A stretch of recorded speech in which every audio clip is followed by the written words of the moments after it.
bit rusty. What we've done for today is a little bit of housekeeping.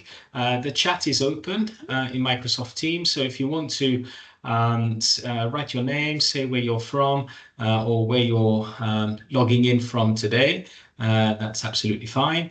Also, if you do have any questions, please go to the Q&A button and type your question into there. We will get to questions at the end of the presentation, but please keep your questions relevant to today's subject, which is the investment migration community of practice.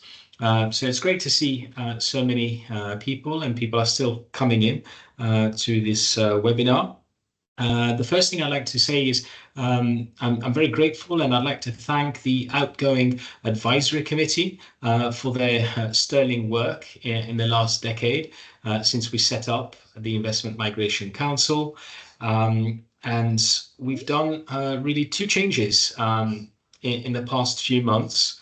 Some of you might recall that at the end of 2023, I published a post on LinkedIn where I mentioned that it was important, and I was humbled by the numbers of members we had from around the world, which now is in excess of around 550, speaking more than 25 different languages and located in 55 different countries.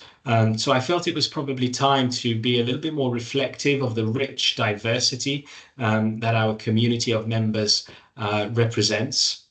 And as such, we looked at ways to perhaps offer more options for people to get involved with the IMC. And one of those was to modernize the community, the advisory committee. And of course, this is what this webinar is about. So I don't want to let the cat out of the hat, so to speak. And then secondly was regarding the regional representative offices, which were, we had 6 at the time. We've now closed those and transitioned to the field offices. And that project has very much gotten underway, and applications are open. So if you're interested in representing the IMC as an ambassador in your country or your city, then please go to our website and you'll be able to see information on getting involved with this new initiative, the field offices. So now on to the IM COPs. I'm absolutely delighted to introduce you to Lisa Chainsman.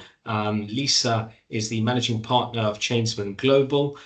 She's a graduate of the IMC certification in investment migration, and Lisa holds a master's in migration law and has completed postgraduate studies in university curriculum design, program development, and pedagogy, principally based in Australia, but now operates from her base in Dubai in the UAE.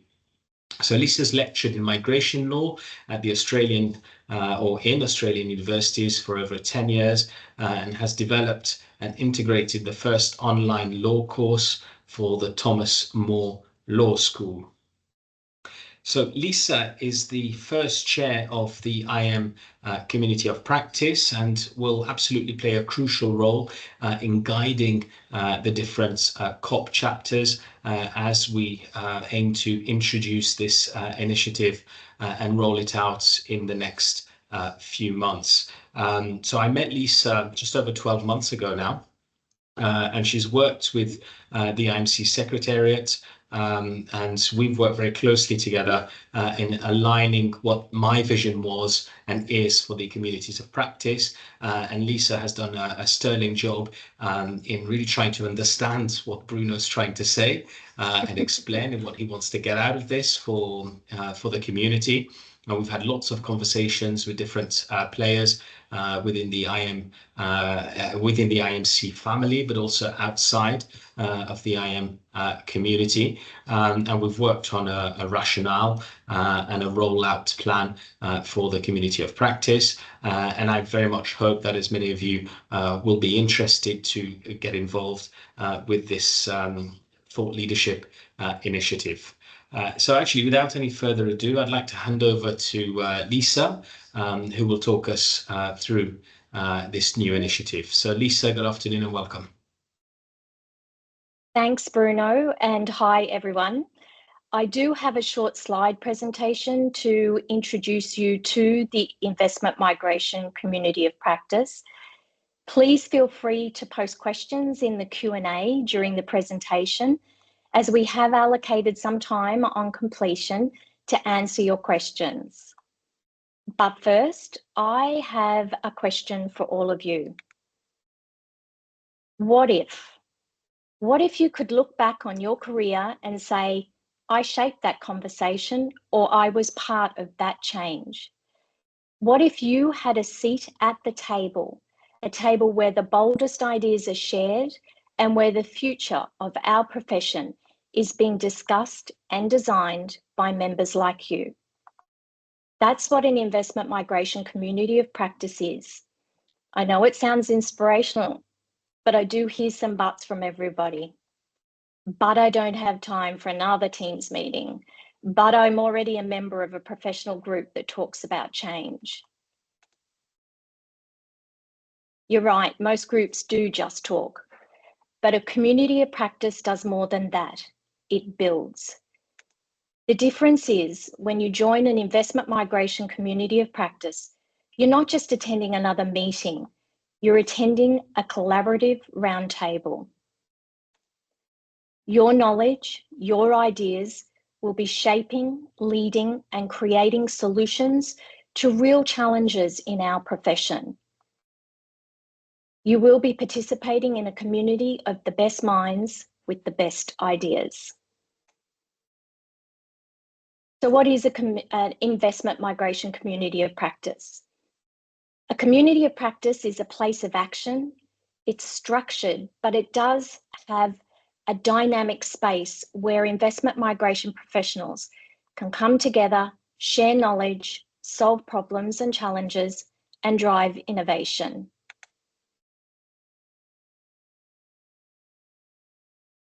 Research, and in my experience working with other communities of practice, has shown that groups of 3 to 5 professionals are conducive to optimal relationships within a community of practice. The investment migration communities of practice will come together and utilise the Microsoft Teams platform. But don't worry, we've developed a welcome package that provides you with a step-by-step guide to working with the Teams application. We're kicking off with 9 focus areas.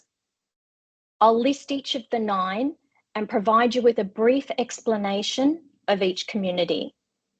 Firstly, we have the academic community of practice. It will focus on academic authorship of papers and reports to members, policymakers, and the public.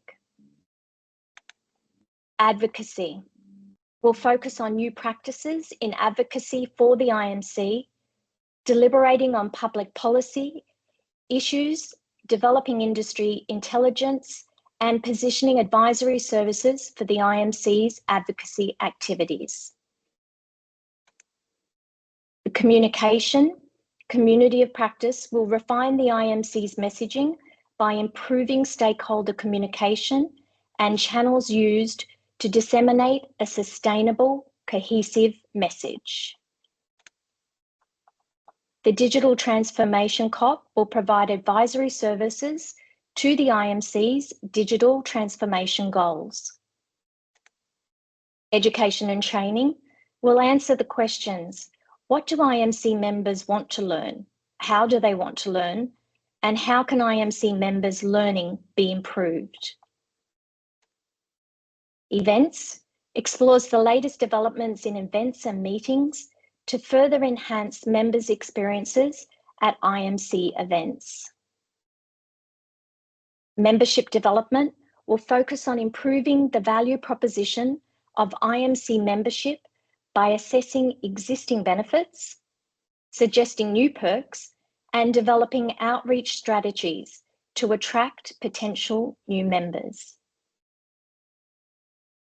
Professional standards We'll research and report on the trends and expectations of our professional standards, also looking at an introduction of a new code of practice.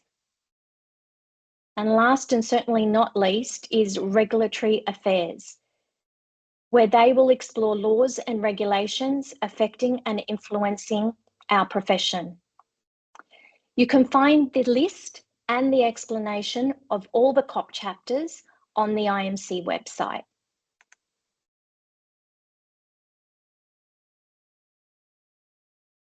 You'll be required to actively participate and be available to meet quarterly throughout the year as a member of a COP. You will also be required to make a commitment to your COP for 2 years. You will also be asked to contribute to biannual reports to be presented to the IMC board and annual reporting to the AGM. The values and benefits you will be exposed to are tangible. You will have an opportunity to influence and shape policy and our profession's direction, stay up to date on new developments and trends, gain visibility and develop skills whilst expanding your professional network. You'll also have the opportunity to have a positive impact on your career. Change doesn't happen just by accident. It happens when people step up and they want to change. We're looking for professionals who are ready to contribute to making a difference. So what does an investment migration community of practice member look like? We'd like to see a minimum of 3 years professional relevance and experience, shared goals and a willingness to engage and collaborate, and an enthusiasm for trends and innovations in our profession.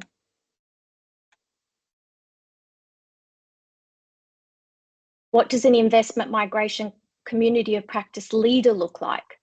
Well, everything I've just mentioned, plus a minimum of 5 years subject matter expertise, have guidance and facilitation skills coupled with effective communication, vision and strategy combined with project management skills. As mentioned previously, a commitment and availability, as well as ethics and professional standards, will all be considered for both the roles.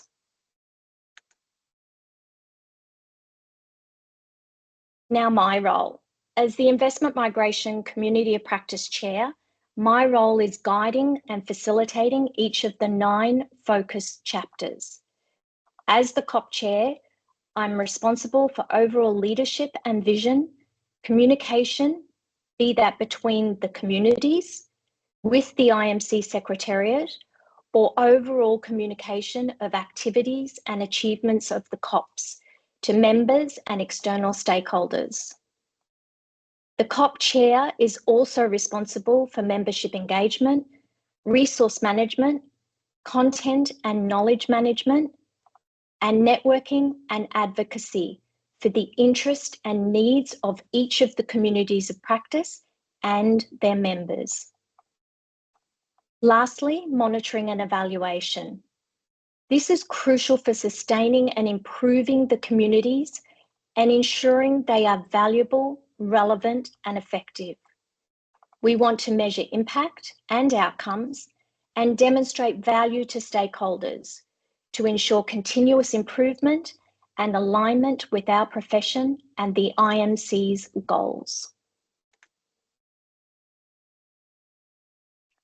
Our timeline looks something like this. Expressions of interest will be released tomorrow, Thursday, the 6th of March. Expressions of interest will close Monday, the 31st of March. Leaders and members of the communities will be notified via email on the 7th of April. It would be preferred if your first roundtable was held before the 2nd of May. There's also an opportunity to attend an invitation-only roundtable for those who are registered or looking to register for the IMC's 10th anniversary conference in my hometown of Dubai between the 5th and the 9th of May this year.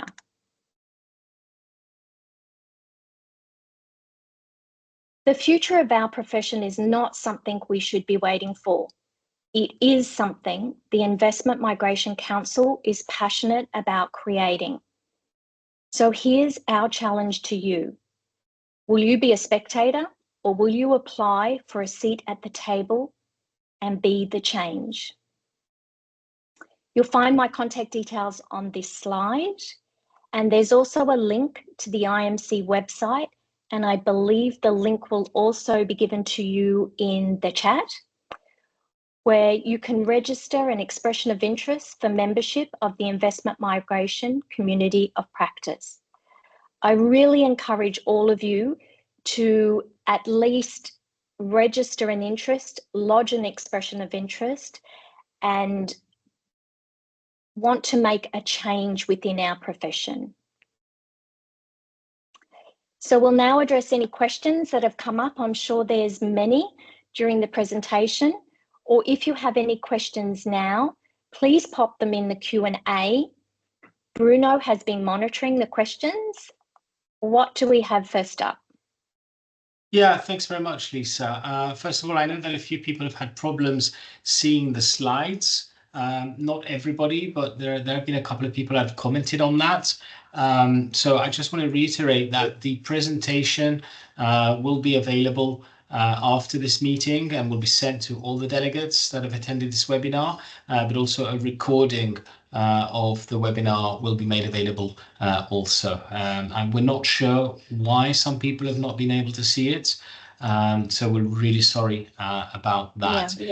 So on to questions. Yeah, there's been quite a few questions that have come in on email before the event and also on email during this event. So we'll try and get through some of those. If you do have a question, you can either raise your hand and ask that question in person, or you can post it in the chat, in the Q&A. And you can also send an email to info@investmentmigration.org, and we'll try and get through all of your questions.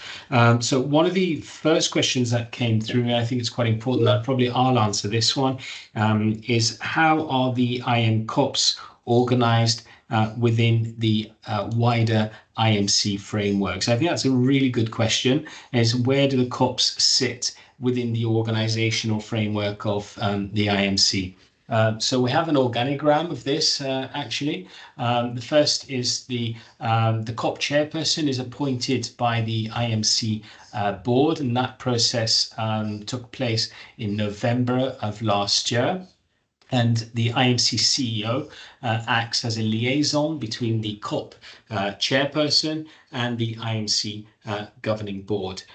Then we have the COP chairperson, which is acting as the global COP coordinator and the liaison officer between the respective individual COP communities, the leaders of each community, and the IMC's Chief Executive Officer.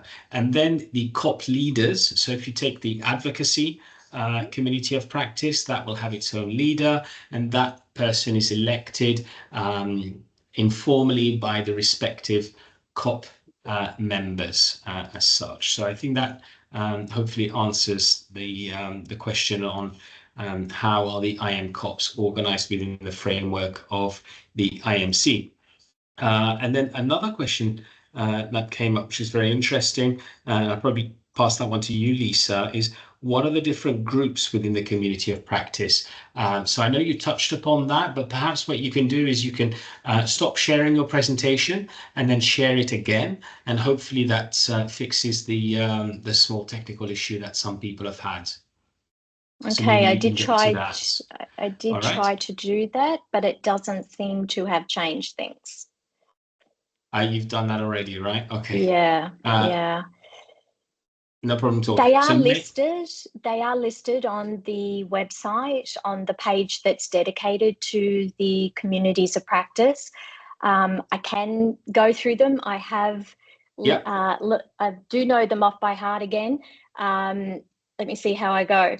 So can everybody see that screen? I've shared my screen. and that has information about the communities of practice. That's investmentmigration.org/IM community of practice. And if I move my window a little bit down. Go the other, oh yeah. Is it above? Where are they? There's a list of them somewhere, right? Above. Keep going, back, keep going up. Keep going. I know this, but there we are, just there. Okay. So we've got academic, advocacy, communication, digital transformation, education and training, events overseeing, membership development, professional standards, and regulatory affairs.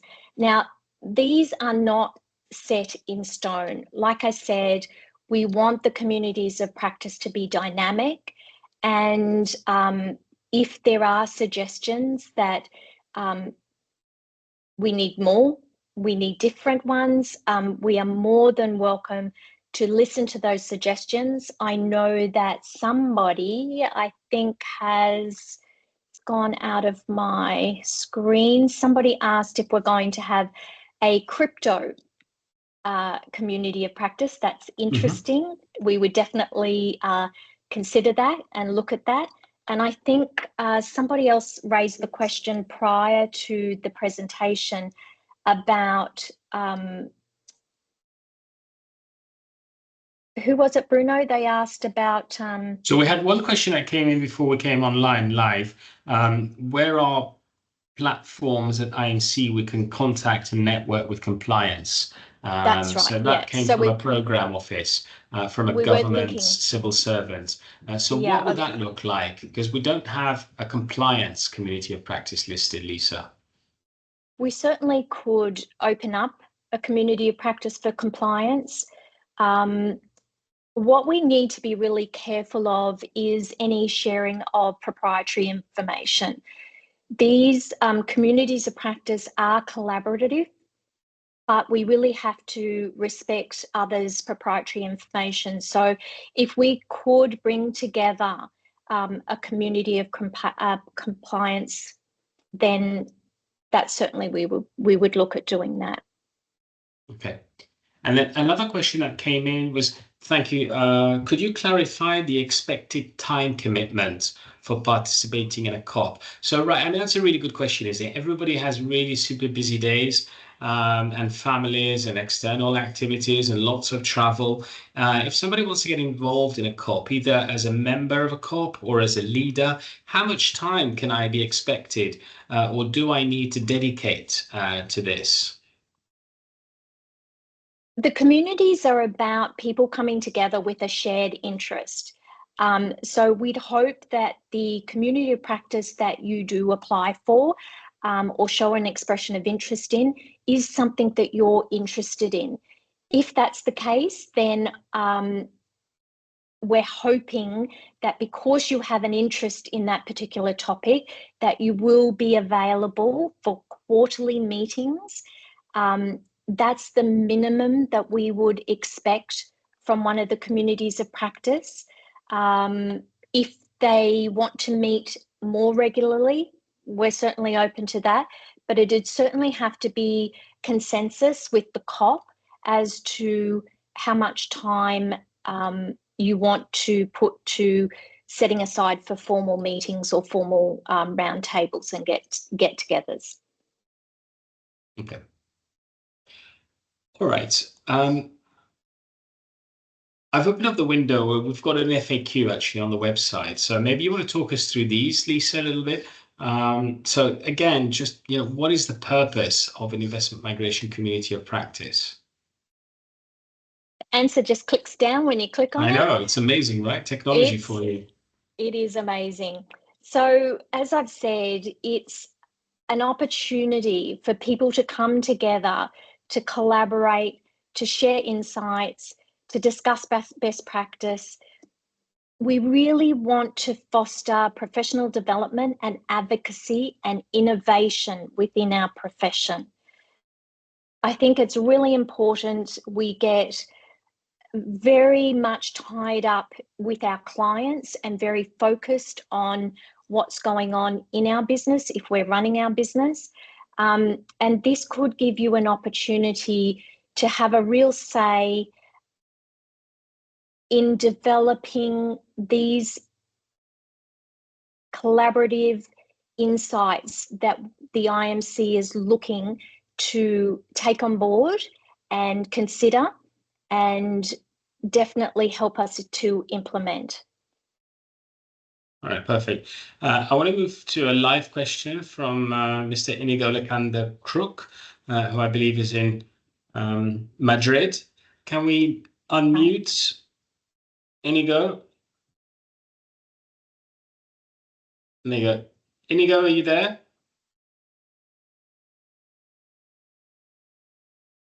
It's not letting me unmute him. Yeah, so we've got the technical team trying to work on that, allowing the cameras, and I'll just pop back to the Q&A and the chat. All right. Another question that came in on email, Lisa, is, and I think somebody may have come in late to this webinar, is what is the criteria for joining one of the COPs? So say, for example, I'm an expert, or I've taken a great deal of training in anti-money laundering, financing of terrorism. How can I get involved?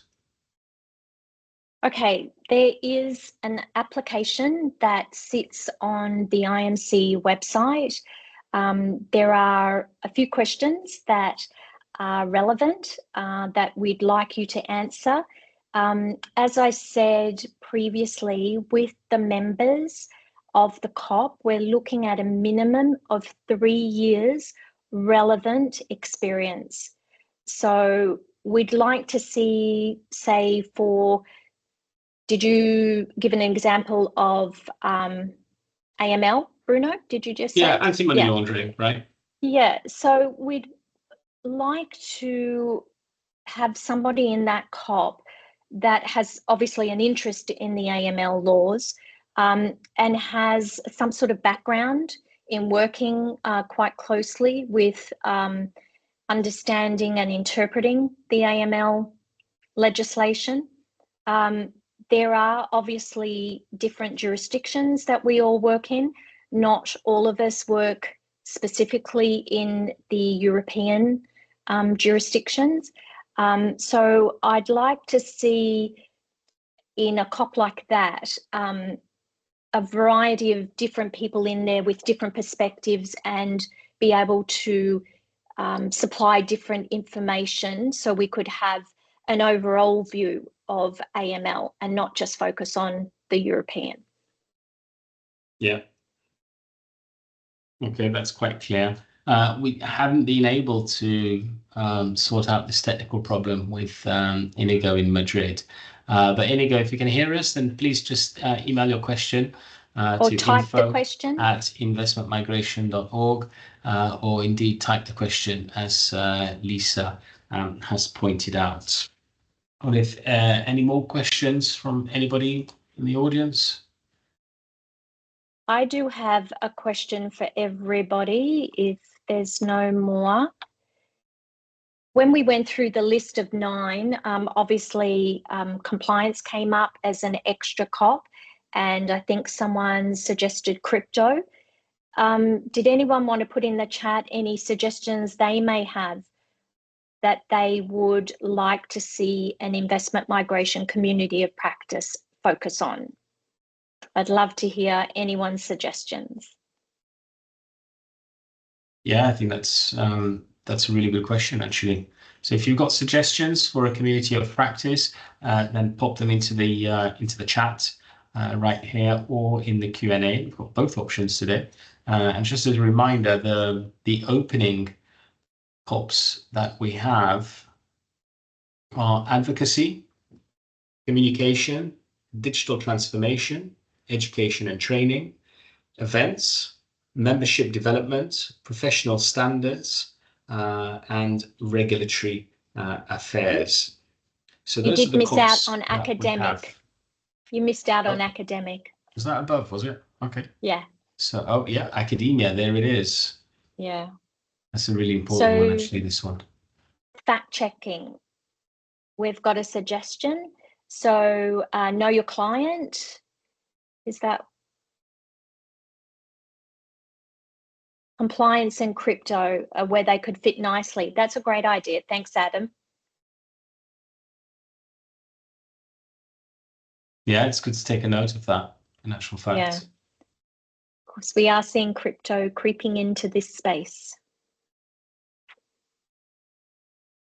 Yeah, it's funny that because I was having a look at El Salvador, the El Salvadorian residency by investment program.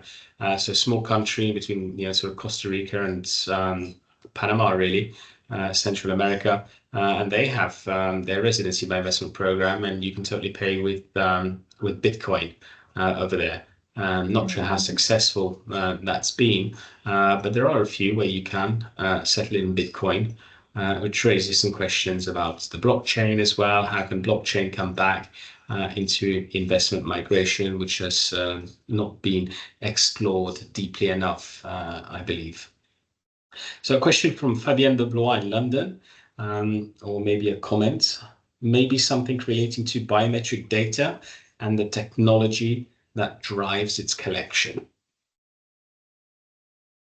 That's an interesting subject. I know when I got my residency here in Dubai, the biometrics were quite detailed and not something I've been used to.